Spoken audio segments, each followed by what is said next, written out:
오늘 시편 117편 말씀은 성경에서 가장 짧은 장입니다. 2절밖에 안 되는 그런 장입니다. 뿐만 아니라 시편 117편은 성경의 딱 중앙에 있는 그런 장이기도 합니다. 왜냐하면 시편 117편 앞에가 589장이에요. 장수로. 시편 117편 다음이 590장이에요.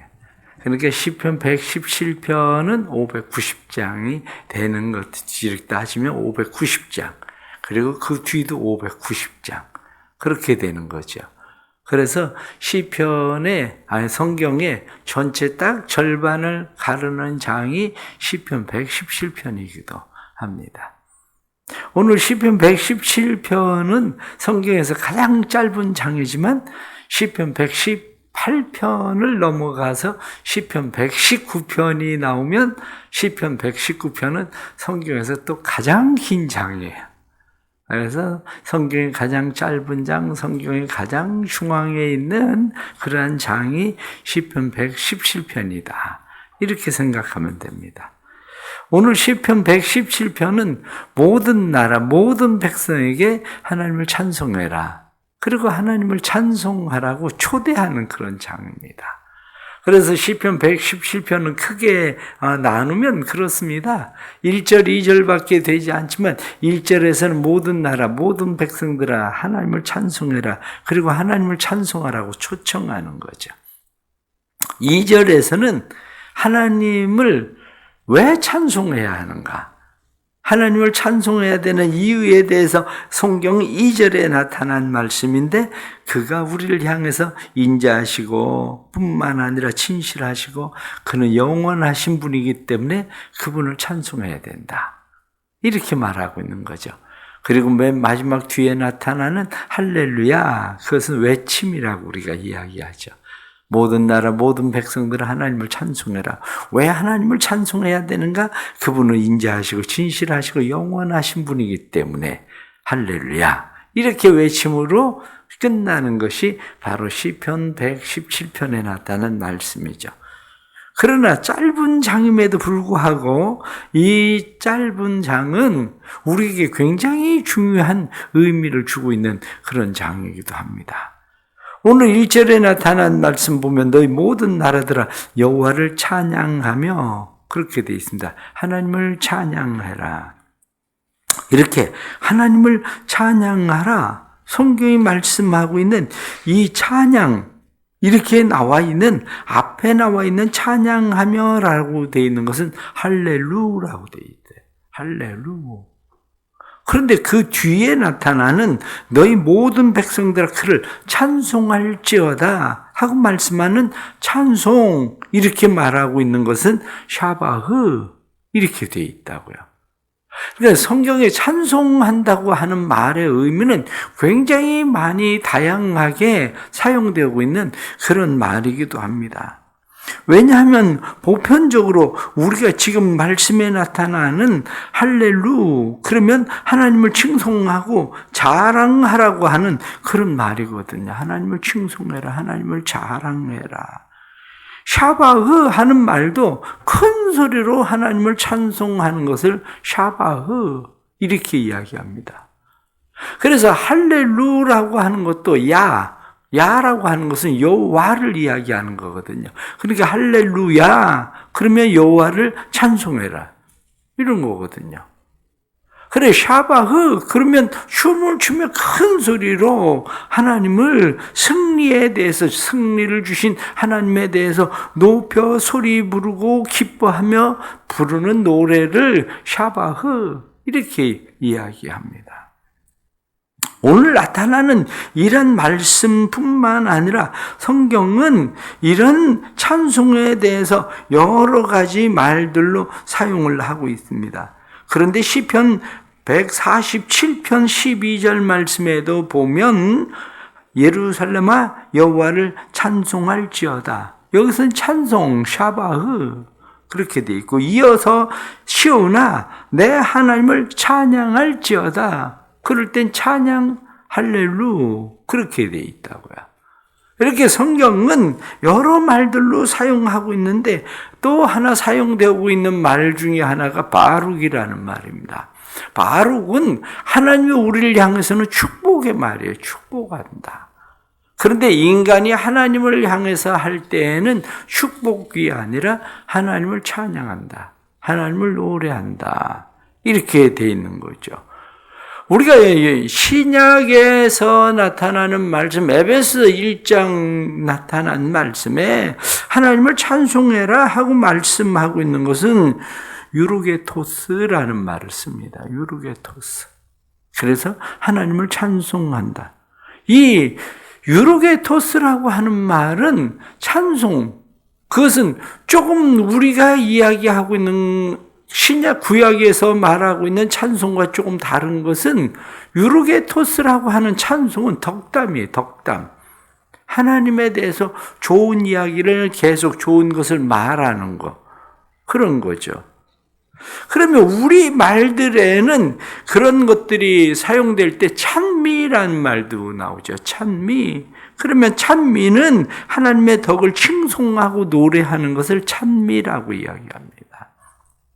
그리고 찬송, 그렇게 이야기하면 은혜를 기리어 찬양함, 영광스러운 성품, 행적, 그것을 자랑하고 선전함, 이것을 찬송, 그렇게 말합니다. 우리가 찬양, 이렇게 이야기하죠. 찬양이라는 것은 훌륭한 것을 기리어 노래함, 이렇게. 서로 이 찬미나 찬송이나 찬양 이렇게 서로 의미가 조금씩 다르게 사용되고 있지만 그러나 분명한 것은 이 모든 것들이 다 하나님을 찬송하는 일이다. 그 예배 찬송에서는 예배 찬송은 주관적이 아니라 객관적이어야 돼요. 내가 하나님 앞에 받았었던 구원의 은혜나 구원의 감격 이러한 것들도 중요하겠지만 예배 찬송에서는 객관성이 결여되어지면 예배 찬송으로 사용하지 않는 거예요. 기본적으로는. 그러니까 우리가 하나님을 찬송하는 일, 그래서 종종 우리는 누구 사람들 앞에서 우리가 찬송을 할 때 조심해야 되는 일, 아니면 혼자 중얼거리고 흥얼거리면서 찬송할 때 조심해야 되는 일들 중에 하나는 그런 겁니다. 내가 다른 사람 앞에 찬송을 불러요. 그런데 찬송을 부를 때 사람들이 의식하는 게 뭡니까? 찬송을 부를 때 의식하는 것이 사람들이 내가 잘 불렀다고 할까, 못 불렀다고 할까? 라고 하는 의식이죠. 내가 찬양을 크게 불러요. 다른 사람들이 그 찬양에 대해서 어떻게 의식할까? 사실은 그건 중요하지 않아요. 왜냐? 찬송이라고 하는 의미 자체가 그것이 하나님을 내가 높여서 하나님을 자랑하고 증거하는 그 자체가 이미 찬송이기 때문입니다. 그래서 찬송, 샤바흐, 할랄, 할렐루 이렇게 이야기하는 모든 것들이 야단 법석을 떨며 소란스러울 정도로 큰 소리로 노래함 이렇게 돼 있거든요. 그렇기 때문에 내가 다른 사람들이 나에 대해서 잘 불렀다고 하든지 못 불렀다고 하든지 그건 그렇게 중요하지 않아요. 왜? 나는 그냥 하나님을 자랑하고 증거하려고 하는 거기 때문에 그것이 하나님을 자랑하고 증거하는 일이 되었나 되지 않았나의 문제이지. 또 어떻습니까? 어떤 사람들은 흥얼거리면서 자기가 찬송을 불러요. 흥얼거리면서 찬송을 부르는데 다른 사람들이 듣고 무슨 노래 부르는 거야? 그러면 때로는 미안해서 내가 찬송을 멈추죠. 혹시 내가 뭐 찬송을 부르다가 다른 사람들이 들을까 봐 찬송을 하지 않아. 그건 진짜 찬송이 아니라는 거죠. 왜냐?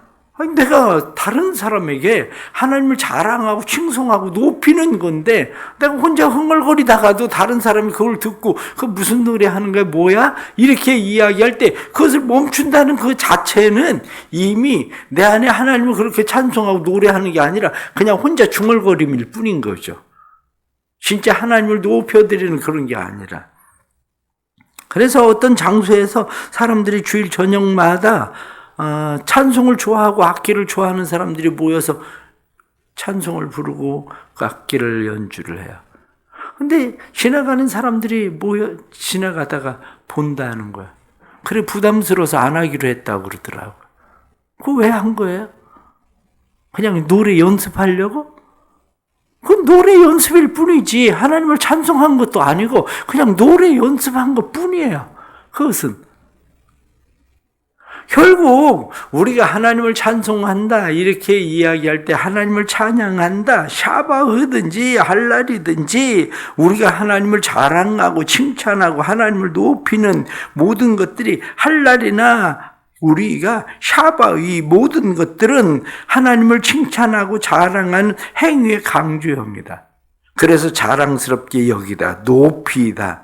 하나님을 자랑스럽게 여기고 높이면서 그분을 요란스럽게 떠드는 것이 사실은 우리가 하나님을 찬송한다는 찬송의 의미입니다. 그래서 이 찬송에 대해서 이야기할 때에 C.S. 루이스는 찬양을 방해하는 것들을 몇 가지로 이야기하고 있는데 찬양을 방해하는 것 중에 가장 첫 번째를 부주의함이라고 그렇게 이야기했다.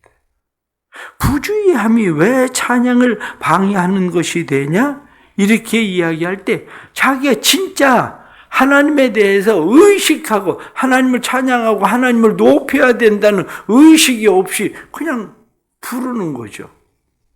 그런데 그건 진짜 찬양이 되지 않는 거죠. 여러분들 혹시 유행가를 흥얼거리고 유행가를 부릅니까?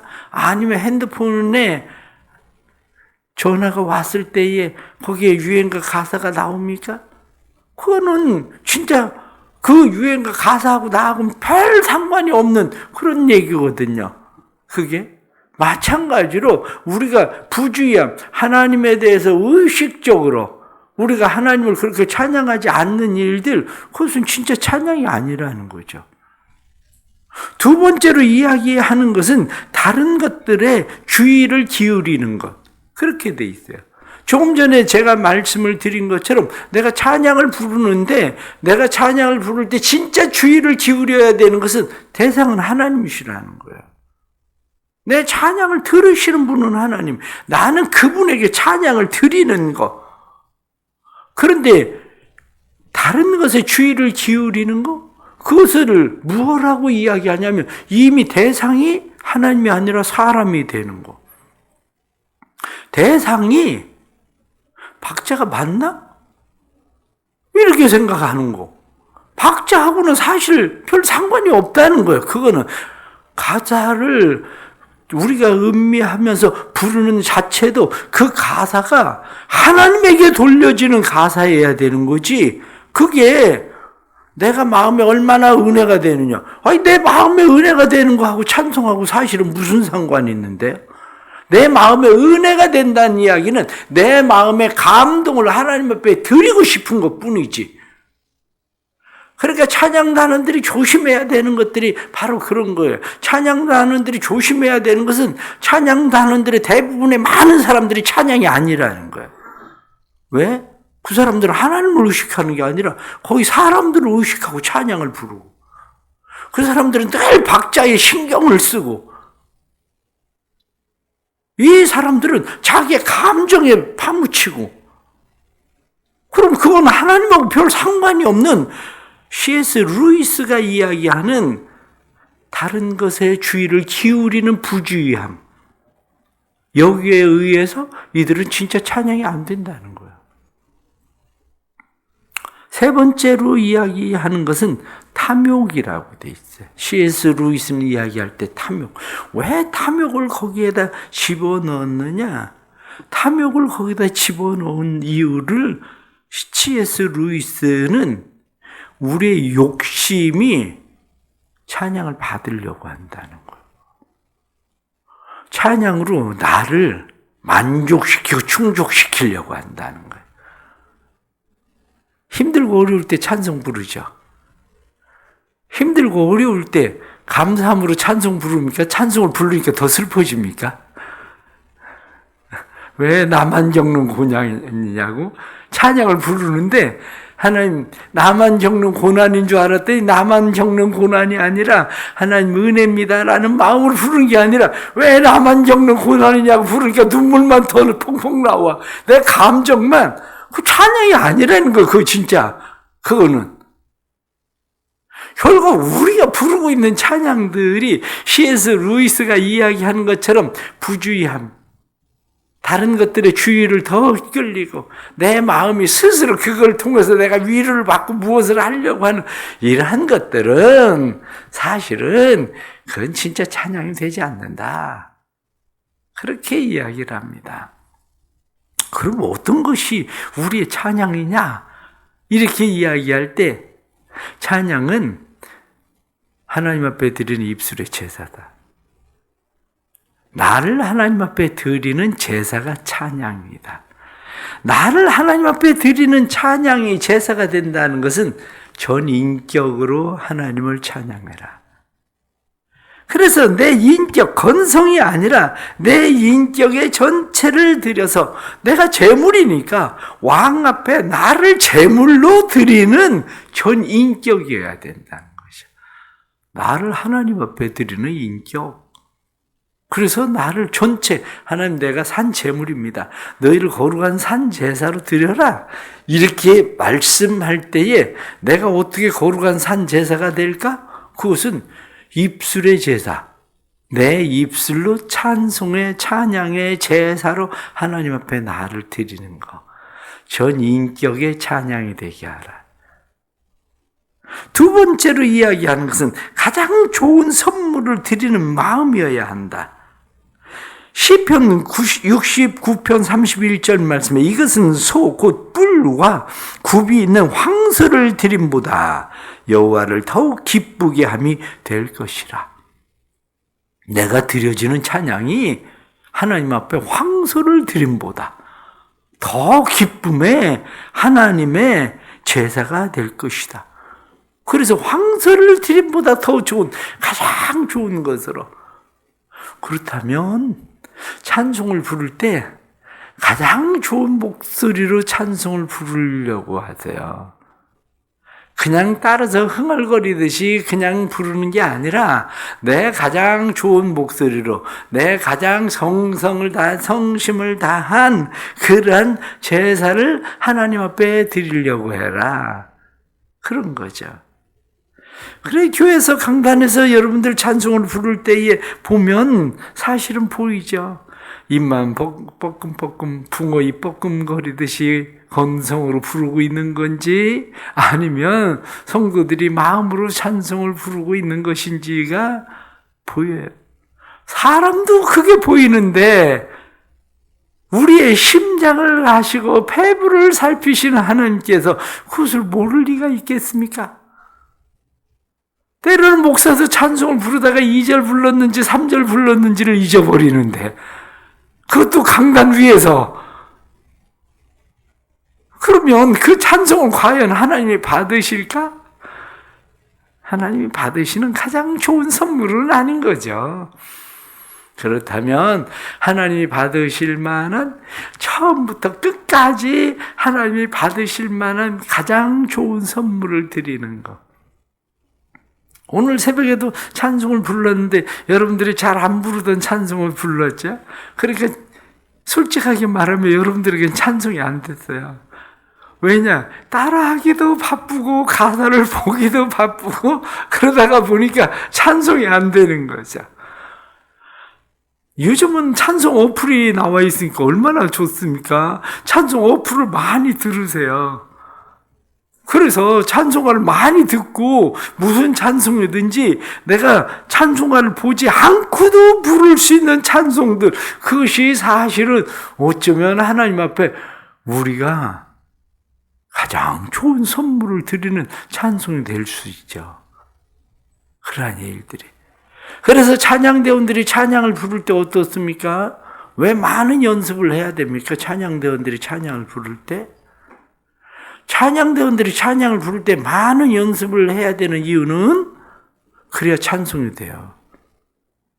그렇지 않으면 늘 악보 불래, 지휘자 불래, 가사, 그 사람들은 이게 찬양이 아니라니까요.